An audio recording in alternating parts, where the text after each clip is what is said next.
Hello, I'm Tara Powers, CEO of Powers Resource Center, and I'm putting together this short video for those of you that have been thrust into leading virtually for the first time. I'm going to give you two resources that are super important for you to be using with your teams right now, and they'll really help to build some team trust, keep you sane, keep your teams engaged, and I think keep morale up as we navigate this whole pandemic that we're in and the major shift that it is causing across the world. So we're going to talk about some key agreements that you need to have in place with your team.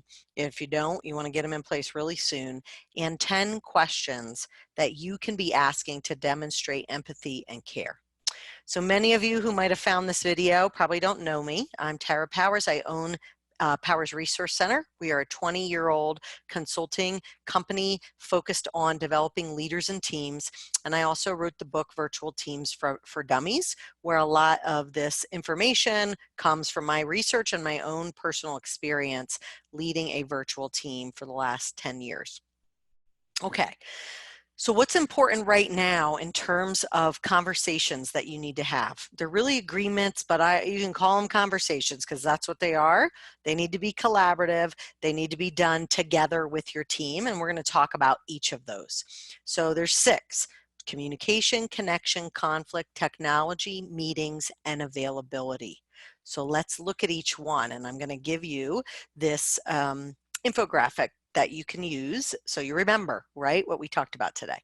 So let's look at this infographic. The first agreement that teams need to put in place is, what are the tools that we're using to communicate, and do they make sense given the situation? So we can instant message, we can text, we can get on a phone call, we can email, we can do video conferencing, right? However, there are 2 things to consider.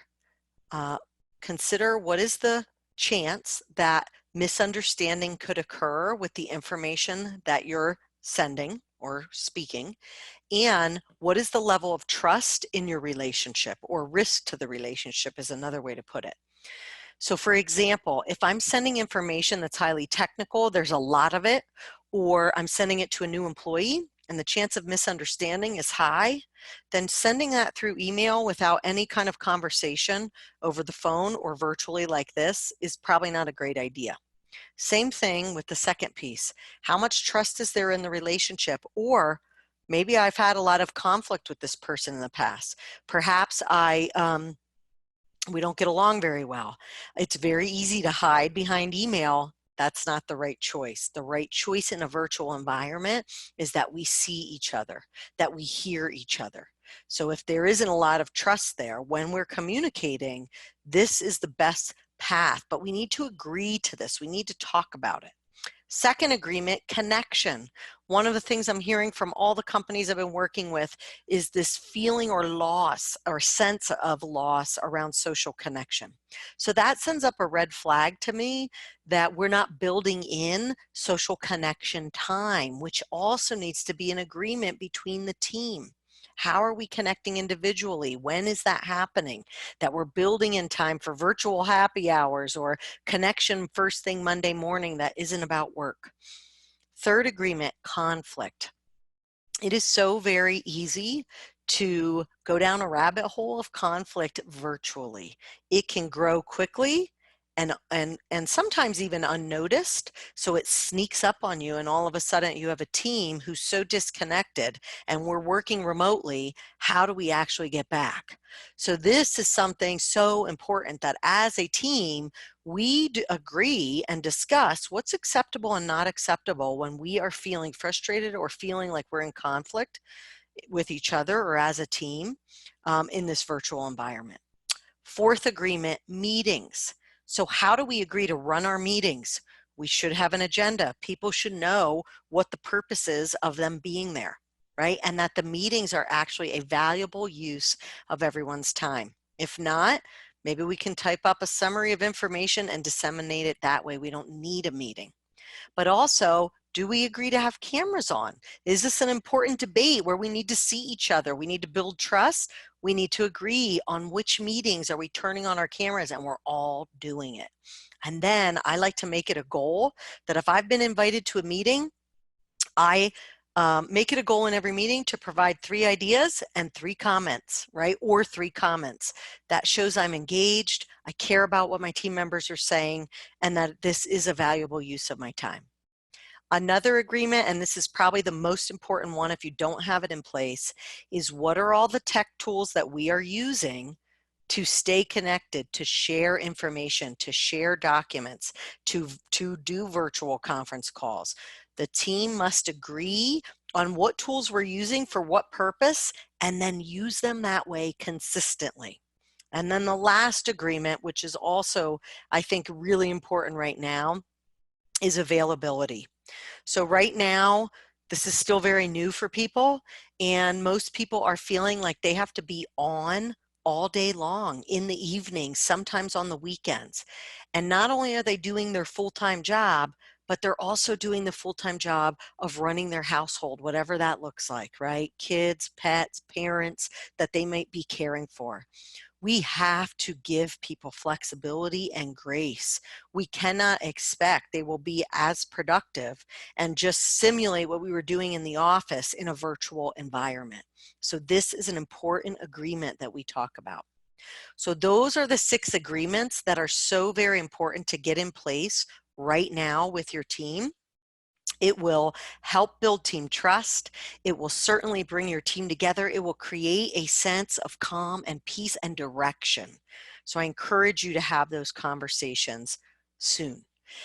The second thing, and this is really just a tool for you, a reminder, are 10 questions that you should be consistently asking that demonstrate empathy and care.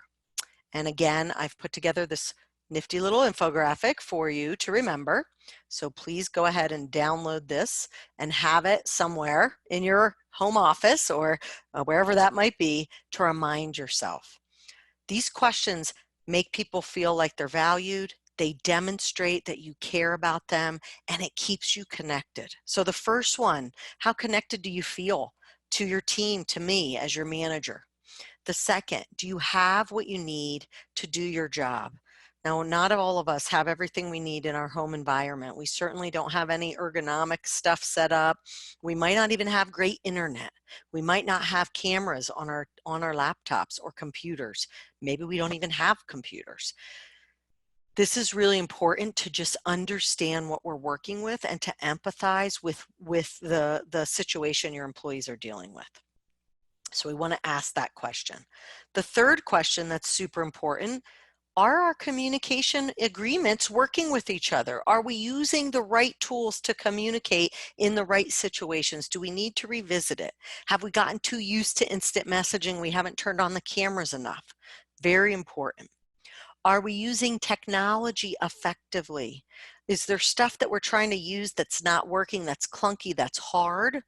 Is there some way we can use our technology better so that it allows for more creativity? Maybe we have whiteboarding on our Microsoft Teams application. Perhaps we aren't using polls or chat on the Zoom that we're using. There's so many really good ways to stay collaborative, but a lot of us aren't using the tools that we have available. How have we managed disagreements and conflicts? Has it worked well? Are we proud of the way that we're showing up with each other? Are we spending enough time connecting on non-work topics? Have we been checking in with each other on a personal level? Such an important question to ask because everybody's going to want different amounts of personal connection. And right now, this is probably one of the most important things you can do is to allow time and space for personal and social connection. People are stressed. We are operating under a blanket of anxiety, and personal connection is what builds resiliency. So it's so important people are getting what they need in that area. Are we respecting each other's boundaries? Have we been really not recognizing some of the additional responsibilities that are now put on people because they're working from home? Have we done a good job noticing that, respecting it, being flexible? Super important question. Have we stuck to our agreed upon response times? Do they need to be adjusted? Are we getting each other what we need in a reasonable amount of time? Are our team meetings a valuable use of our time? Could we potentially give updates in written form and post that somewhere that we've agreed to, and maybe we could forgo a few meetings and allow people focused work time at home? And then lastly, are we supporting each other? Are we leveraging everybody's ideas and strengths and building resiliency and being flexible and being open to different points of view? Or have we been operating in that fight, flight, or freeze kind of mindset? And that's really caused us to shut down, because that is what it does. So these are such important questions to talk to your team about. It definitely will bring up some important discussions. It will keep you connected. It will certainly keep everybody sane. And more importantly, it demonstrates that as a leader, you care deeply about their health and wellness and resiliency. I hope these things were helpful for you. Please continue to come back to this page. We're going to continue to add more resources. We're here for you. If there's anything we can do, reach out and stay healthy and stay well. Thank you.